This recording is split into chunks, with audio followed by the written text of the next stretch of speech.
Hey everyone, Mr. Sujano here. In this video we're talking about Doom, RetroArch, Linux, and more. Let's get started.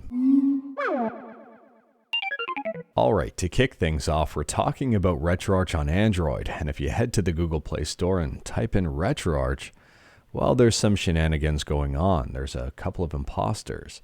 So RetroArch and RetroArch Plus from Libretto, the first two results here are 100% real. However, RetroArch Arcade 999-in-1 is 100% fake. And RetroArch Plus here with the same icon as RetroArch is also 100% fake. So to be clear here, there are two official versions of RetroArch on Android. Both of them are from Libretto. We have RetroArch with over 5 million downloads, and RetroArch Plus with over 1 million downloads. Both are 100% free, they don't contain ads, and they're also open source. Now this one here, RetroArch Arcade 999-in-1. This is from Super Bros World. It contains ads and there are in-app purchases. And unfortunately, there are over 100,000 downloads, and this is not an official version of RetroArch. Interestingly enough, and kind of surprisingly, it was released back in July of last year, and it says all ROMs are included. I'm not quite certain on how this is still on the Google Play Store. To be honest with you, I'm more surprised that this one made the Google Play Store. I mean, it's using the exact same logo as RetroArch. And it's got the exact same title here, RetroArch Plus. Google vetting is not very good apparently. This one is by Romhacking.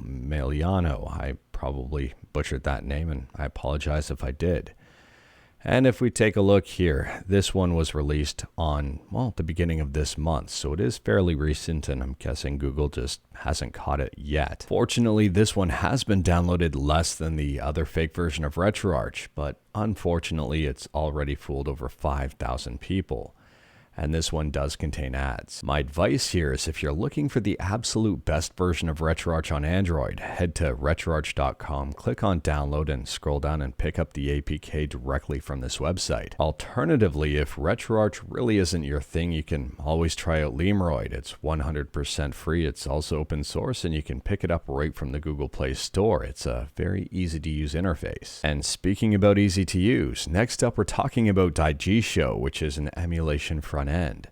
Daijisho just got an update about a week ago, or just a little over a week ago, which improves stability and also improves bitmap widget quality. Daijisho is 100% free. It's open source, and at the time of filming, version 1.4.62 is the latest version. Moving on, and we're still talking about free and open source, and this time about DS for Windows, which just got a brand new update. So at the time of filming, version 3.2.12 is the latest update.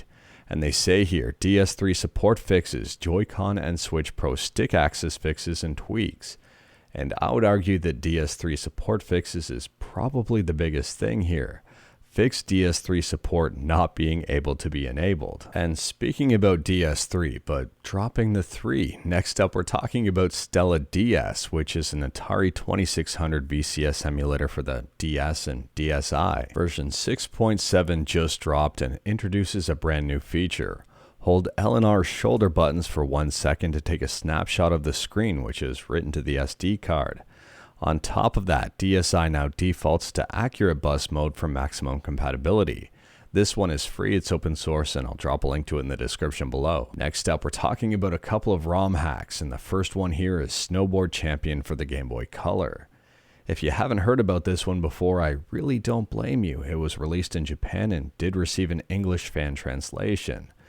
Now, it was translated a number of years ago, but version 1.1 just released. If you are curious about this one, I'll drop a link to it in the description below and feel free to check it out.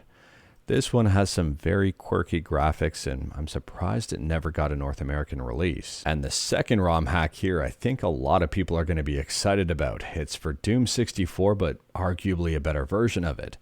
They say when Doom 64 was re-released to modern platforms in 2020, it included a brand new episode titled The Lost Levels, and a bonus map only accessible from the Secret Features menu. This hack adds these maps back into the original game, and also re-implements some quality of life features that were added in the re-release. The official name for this hack is Doom 64 Complete Edition, which I would argue is a very fitting name.